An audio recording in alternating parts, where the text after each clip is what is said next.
We have so many stories in our lives, but our stories are not always heard. On the Hear My True Story podcast, we tell our own true stories.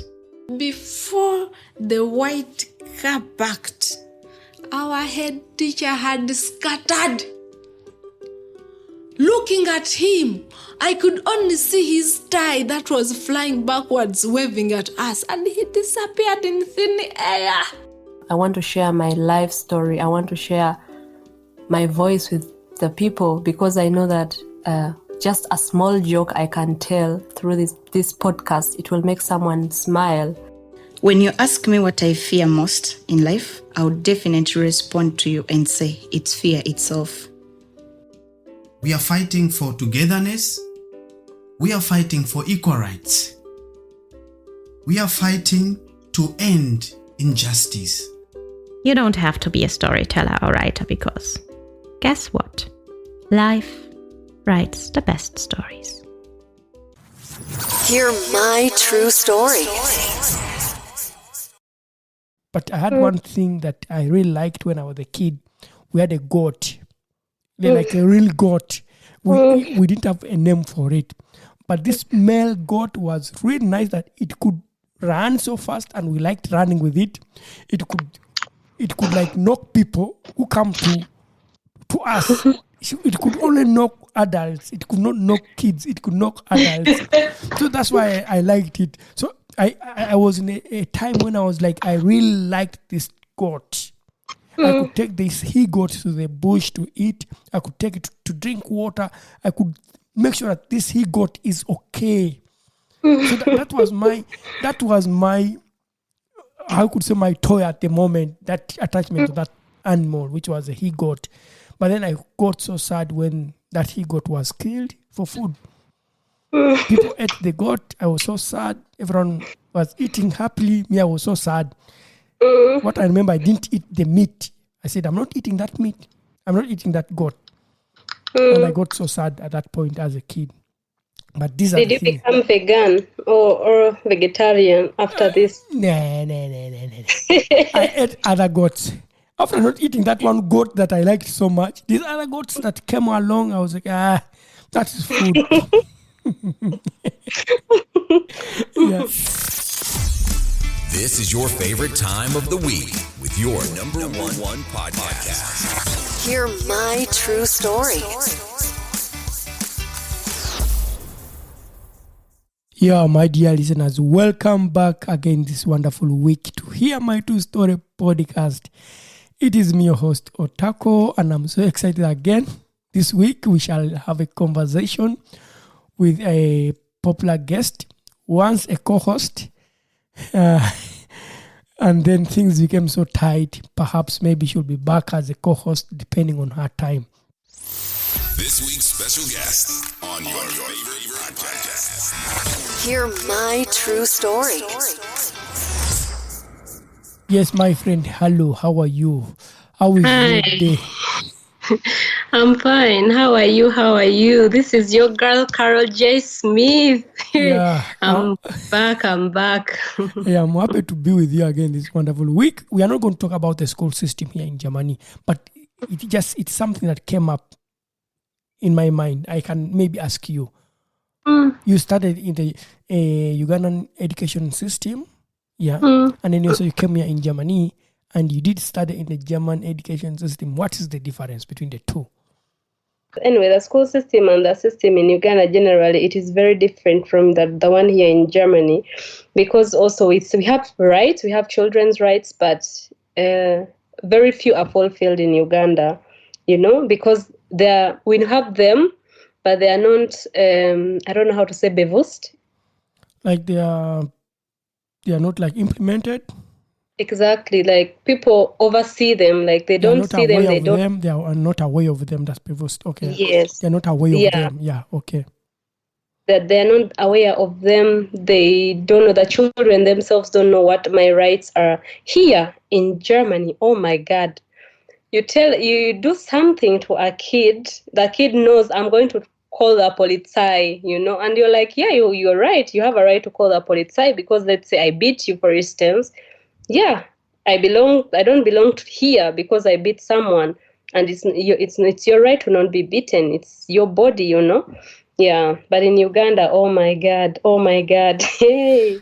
I mean, I don't know, but I'm quite older than you. My time when I was studying in Uganda, I didn't go to nursery school. I didn't go to daycare center.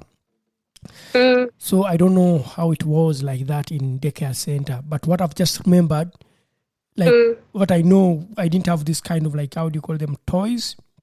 Everything was made from materials, just like you said. And also there's what they call I see kids having their couchetia. Yeah, couchetia. Like, how do you call them? Like, I don't know how to call that in English. Like teddy bears, I think. Yeah, like teddy bear. Like things can be a toy, it can be a kite, it can be something that really they are emotionally attached to. If they are taken to the daycare center or to the nursery school, they take it with them, and they can always, if they are sad, they can take it. If they want to go and play with it, they play with it there. Yeah. For me, I didn't have that because I was not in a daycare center. But I had one thing that I really liked when I was a kid. We had a goat. They're like a real goat. We didn't have a name for it. But this male goat was really nice that it could run so fast, and we liked running with it. It could like knock people who come to us. It could only knock adults. It could not knock kids. It could knock adults. So that's why I liked it. So I was in a time when I was like, I really liked this goat. I could take this he-goat to the bush to eat. I could take it to drink water. I could make sure that this he-goat is okay. So that was my I could say my toy at the moment, that attachment to that animal, which was a he-goat. But then I got so sad when that he-goat was killed for food. People ate the goat. I was so sad. Everyone was eating happily. Me, I was so sad. What I remember, I didn't eat the meat. I said, I'm not eating that meat.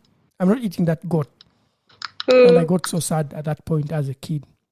But these Did you become vegan or vegetarian after this? Nah. I ate other goats. After not eating that one goat that I liked so much, these other goats that came along, I was like, that is food. Yeah. So that's how attached I was to not toys, but to an animal that I really liked. Yeah. Unfortunately, it ended up on a plate. Someone eating it. Yeah. I'm so sad. Yeah. We also had a goat at home. Yeah. But then I don't remember if I already told this story. We had many. We had like 7. So one was a male, and then the others were ladies. And this male goat always liked disturbing the ladies at night. And then they would cry, they would meow the whole night. And then, so we decided to separate them. Like, we separated them. And so the male goat was sleeping in his own room. So one night the thieves came and they took all the female goats, and they came with a car. Moreover, they came, packed all of them on the car, and they drove off. And my mom woke up when they were like turning on the engine to drive off. She got out screaming, "My goats, my goats, my goats!" And they went. So they only left this male goat, and the next day we ate him. Like, we really, really ate him. So you guys, you are so sad for losing all the other goats and decided to eat this one goat. Oh, yeah, because we thought that they would come back the next day to pick him too. That was a sad story for that he got. But anyway, going back to the conversation, you as an educator, a teacher right now in Germany here, how's your experience? You did internship in Uganda, and here in Germany, you are doing it as a job. As someone who trained, you have 2 experiences. Well, I'm working under the I don't know how it's called in English, like the concept Waldorf. And this, I really, really like it. I really like the concept that they are like it's like hilf mir es selbst zu tun, that help me that I do it alone. Something like, if I've translated it very well.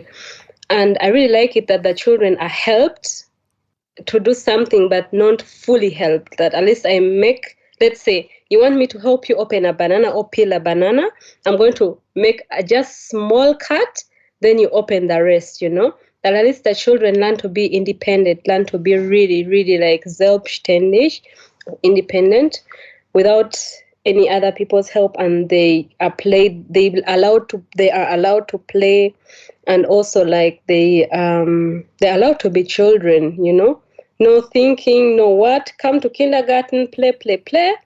Yeah. But also during the course of that day, they learn through playing. They learn like the social behavior, they learn the mathematics. Because sometimes we count, we are like, okay, now we are sitting in a circle. How many children are there? Who can count? Then the children, everyone is excited to count, and everyone is saying, me, And if someone counts wrongly, you help them. Like you say, what about you? After 16, what comes next? Then the child, I think 17. And like, yes, And if a child counts everything correctly, then we say, yeah, that is very, very correct, And then the child is motivated to learn more. Yeah, so the children learn in different ways, that they're not forced to learn, but they learn. Yeah, I like it. Well, good. I mean, it's nice because for me, there's a time I was talking to one of like the people I study with in my school that we are talking about different cultures and different people and their cultures and concepts, how they work with children. And then, because we working in this field of children in Germany is quite a very big country with a lot of migration stories, a lot of people from different migration backgrounds, meaning they also come with something, they come with resources with them. So as a person, when you have to, I'm sure you also use some of your resources that you came with in your field of work. Yeah. Then you realize that, well, I have to reflect on my culture. Maybe this is not how it would be. Yeah. For example, me growing up in Uganda, they were beating children to learn something. But then as I was growing and I went to university, I started to be a teacher. The concept was changing as a teacher for high school. That beating up a student or beating up a kid to learn something is not a concept, or it's not a method of teaching. That's not a method of teaching. A method of teaching is to let the person discover, research, find themselves a solution. Through the process of finding a solution, they are learning something. You get that? So what I see the difference, starting to be a pre-educator in Germany and also being in Uganda, and working also with kids in Uganda, I find it that in German, there's a lot of like letting to be like Bedürforientierung Erziehung, kind of like need best teaching. That need best teaching is like every individual is different, and they have their weaknesses and they have their strength, and through all those aspects they have in life, they are able to learn. So you look at someone as an individual. I like this concept, as you look at someone as an individual, just like you said. But in Uganda, I find it's quite difficult. People look at you as a group. Yeah, they put you in one basket. And then you are there, and you're not alone. You get that? So that's where I find quite a difference, and I think maybe people like you who have trained can give back to the background of their societies where they come from. Yeah, currently we are doing this. Before the children go to school, they do something called ESO. This ESO, it's like Untersuchung. What is Untersuchung? I don't know, but maybe I talking about like before they go to the school, they start preparing for that transition. To school, something like that. And these children, they go, the doctor sees them, like you go personally, that every child goes to the doctor, and then they see, can you do this, can you jump, can you talk, can you, at least they are checking every child, and to make sure that every child it passed, like that every child can go to the next level, can go to school, can leave kindergarten. If the child is not confident enough, if the child cannot count, if the child cannot paint properly, if the child does not understand, then they see, okay, how can we help this child that it reaches also this next level to be, because now they say with the age of 6, 7, you can go to school already. And so if everything is correct by that child, they're allowed to go to the primary school the next year. And if it is not yet, because this ESO Untersuchung is done 6 months, or also 6 months before because now we are going to do ESO Untersuchung at the moment right now, and it's done literally exactly 6 months. So during these 6 months, someone who is already 6 years or 7 years old, if they are like a kind of behind in some development, then you help them during these 6 months to at least to push them and to help them to reach this goal of going to school, to go to school prepared. In Uganda, if you're 6 years or 7 years, this is also the time frame where we go to primary school. Have you passed the exams? Yes. They don't look at your mental status. They don't look at your physical status. They only look at the cognitive, this cognitive status. Can you read? Can you write? Can you draw? Yes. Now you can go to school. But here in Deutschland, everything is looked at, every single thing, And I really find that very fascinating. Actually, I do like it. Yeah. Yeah, I mean, I like this, this transition from being a daycare center or nursery school. A lot happens, and the kids are also, they go through also kind of like the pressure, they realize, they know that they are moving from one section to another section. But also there's something that, I mean, I don't know, this may be my assumption, but there's a lot of pressure that is put on the kids too. Yeah. Because and this pressure can come from both ends, maybe from the system, maybe from the parents, if they're not informed that actually it is okay, it's no problem that someone's taking 1 year more in a daycare center or 1 year more in this level, which is also fine, yeah, because we are individuals, we are different, and we have different resources that can be always positive for our development. So that's the thing. Yeah, it sometimes puts pressure to people, and then they get the pressure to the kids, and then the kids have the pressure, and then then it all fits around, and yet it's different for the kids. But also there's something that I realized in Uganda. I don't know, but I was a teacher for grown-ups, but I find it nice that this concept of children, I'm talking from my perspective, where you have to work with the kid, you work with the parent, and you as an educator and the institution. Yeah, so the institution, the educator, the parent, and the kid have to work together to make sure that at least the kid reaches their goal at that level of their life expectancy. That, okay, here I'm in my daycare center, I have to improve maybe my part of the motoric part. What do I need? So I have to work with the kid, work with the parents. The institution is informed. Also, other networks are brought on board. And there's a lot of support happening.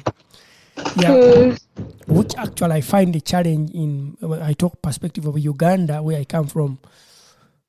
It is all about the teacher deciding everything. And the parents' views and considerations are not considered. So that's the challenge I find it. Yeah. But anyway, this was not our conversation. But then we went up to 47 minutes talking about this because we are all educators working with children, and then it is quite a topic that really we understand. So do you have something to close up with this conversation? I know we can't finish a lot about this, but we have shared with our listeners to get to know the other part of the world where, what happens with other children in other countries, in daycare centers and nursery schools. What do you miss in Uganda's nursery schools that you wish it was happening here in Germany in daycare centers and nursery schools? More singing, more movement. I really like that. More freedom, I find it here that there is it's okay to be structured, but it's too much. I find it too much that the children don't need that at this age, at this moment. They don't need that. they need to be just free. They need to be able to climb, to do everything, Yeah, I miss that. You miss that. Yeah. Wow. And what do you say that at least if someone who's from Uganda is listening to this podcast, what would you wish for daycare centers and maybe other nursery schools could be in Uganda or maybe could be in any other country in the global south? I did not understand the question. I mean, like, what do you say for someone who's in the global south, someone from a country from the global south, like Uganda, maybe Kenya? For kids, what would be the best thing for the kids in daycare centers that you have experienced here in Germany, and you'd like such a thing to be in Uganda? I find it, so I find it like the children here, they bastel, bastel? Uh-huh. They do a lot of handcrafts like sewing, making those things. I really find that also very nice. It helps this Bewegung, the fine motoric, very much. And also the child learns a new skill, So, yeah, maybe for Uganda, I would also highly recommend that. Yeah. Yes. Okay, good. Well, this wasn't our conversation, but well, my dear listeners, it was just a talk that came from our talking and ended up being a topic because we are all educators here in Germany. Yeah. Yeah, I mean, for me, what I would say at the end of this conversation is that what I wish, just like you talked about it, I miss that creativity. In Uganda, as when I was a kid, I didn't have play materials. I created play materials from natural products, trees, from putting together the clay and creating your own car, using clay mud, using the mud and creating so many things, using mud to build, playing, climbing, this kind of like, it's not like freedom, but you are free to burst out so much with just nature. That's what I miss here in Germany because there's a lot of structure for children. You go to the daycare center. This time is for free play. This time is for lunch. This time you're being picked up. Yeah, so such structure is good for the development of the kid, but they should also have a lot of surprises. Yeah, and creativity. I mean, I think in Uganda you are surprised by the system. It does not prepare for you. Uganda is the only government that does not prepare for their children before they are born. In Germany, you know what? Kids are prepared before even they are born. You have not given birth yet, but have a kid. The first letter I received in the name of my kid, it was the tax number. Really? Yeah. Planned kids. Planned kids.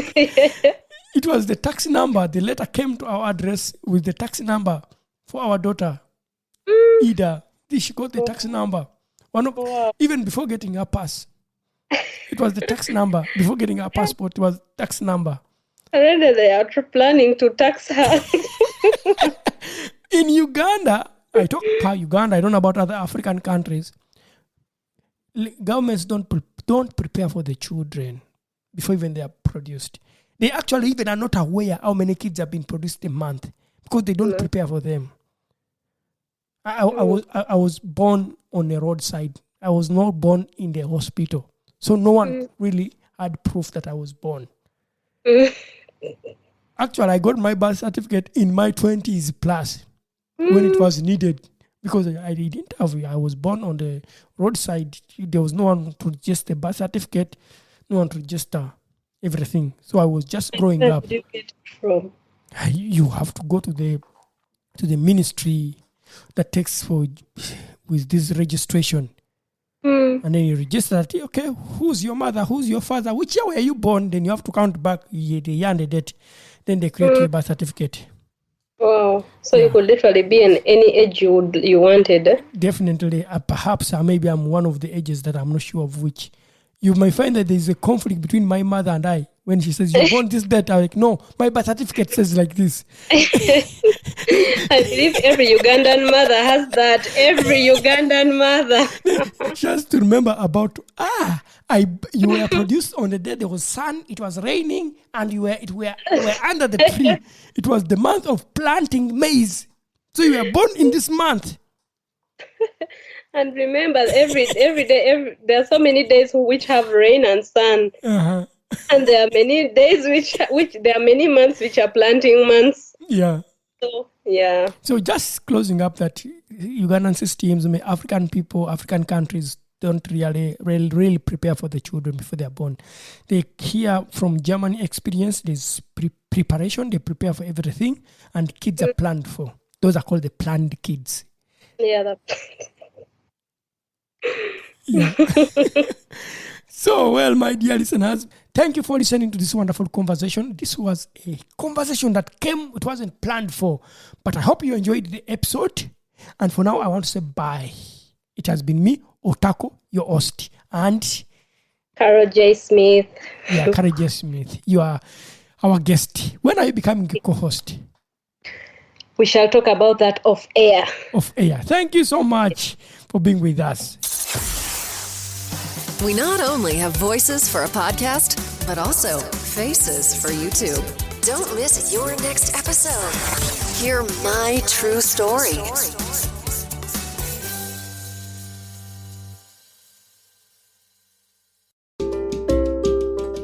Thank you for listening to our podcast, Music by Edwin Matovo, hosted and produced by Otako. Subscribe to our podcast for more stories and visit us on our website, hearmytruestory.com, for more stories. All the links are listed in the show notes of this podcast.